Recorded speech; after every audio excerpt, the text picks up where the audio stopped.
Hey everybody, it's Sarah with Loaves and Dishes, and today I'm going to be showing you how to make these easy collard greens. So this was super easy, and you can absolutely do this. I started with some butter in my pan. I added some bacon that I had chopped up, and I'm just cooking that down. Then I added some onion, and now I'm adding some garlic, and you can add as much garlic as you need. Then I'm adding 6 pounds of collard greens.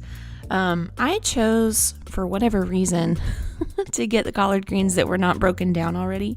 I highly recommend just getting the collard greens that are in the bag so that you don't have to worry about washing them really well and cutting them up.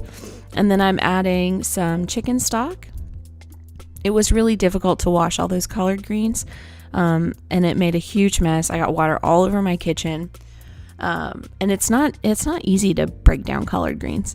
Then I added a tablespoon of chicken stock concentrate, which is the better than bouillon chicken. And now I'm adding some salt, pepper, and some sugar. But anyways, these are super easy. I basically just put everything in my pot, and then I just let it cook. It took a long time, but you let it cook.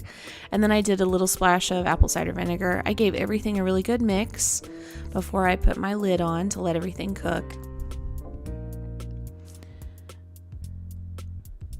And these greens, it looks like a lot when you put them in the pot, but they really shrink down, so it really doesn't make as much. And this was after about 2 hours of just letting them cook. I checked on them every little bit, like maybe every half an hour, gave them a stir just to make sure everything was okay. But that's it. If you want to see more recipes like these, check out loavesanddishes.net.